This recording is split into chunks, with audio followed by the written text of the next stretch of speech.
Good evening, family. 7:19 p.m. Saturday, September 13, 2025. Ang babasahin po natin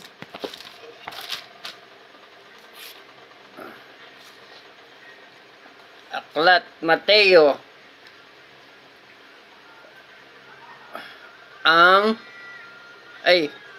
Aklat Pahayag 5:1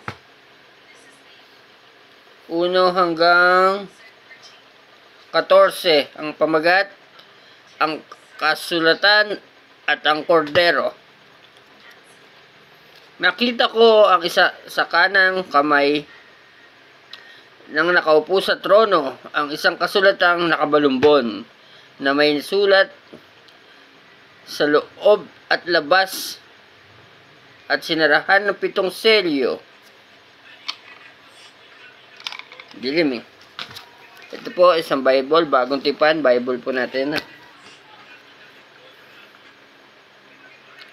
At nakita ko rin ng isang makapangyarihang anghel na nagtanong ng malakas, sino ang karapat-dapat na mag-alis sa mga selyo, magbukas sa balumbon, ngunit walang ni isa man, maging sa langit, maging sa lupa, o sa ilalim ng lupa, na makapagbubukas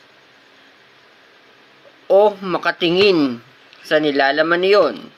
Buong kapaitan akong umiyak dahil walang natagpo ang karapat-dapat na makapagbukas at tumingin sa nilalaman niyon. Ngunit sinabi sa akin ng isa sa matandang pinuno, huwag kang umiyak. Tingnan mo ang leon mula sa lipi ni Juda.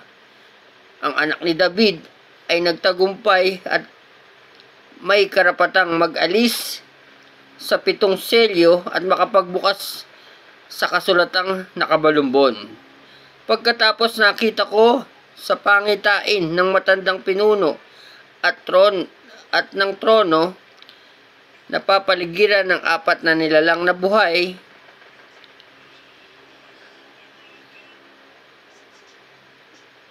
na nilalang, ang isang korderong nakatayo na ang 7 sungay at ang 7 mata na siyang 7 espiritu ng Diyos na ipinadala sa buong daigdig.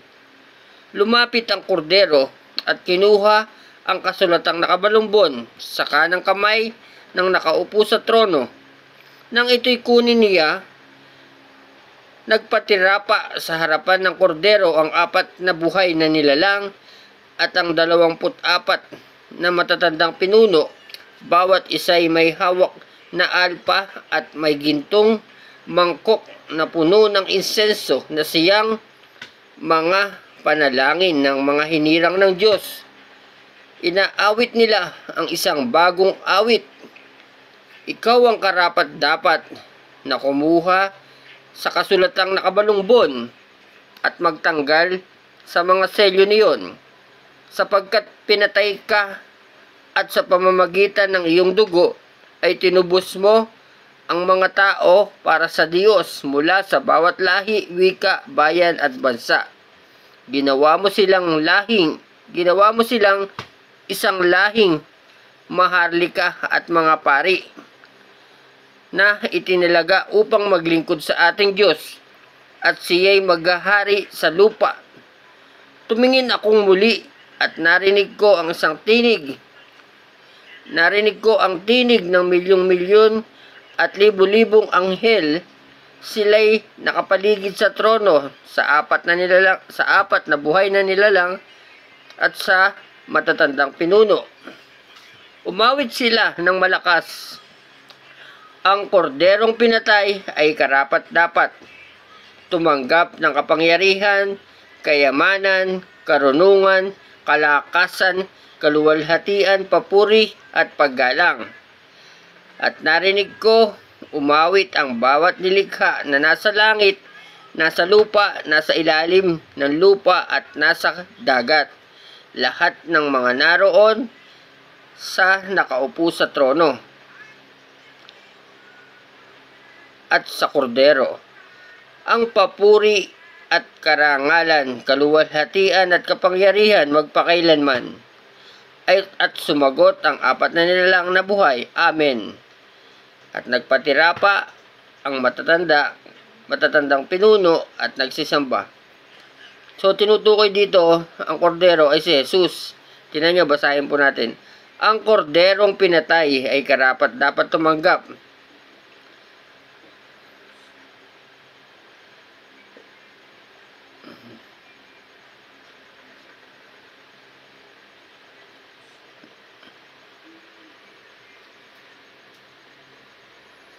So, maraming salamat po. Pasensya na po kayo sa mga pagbabasa ko, medyo pahinto yun to.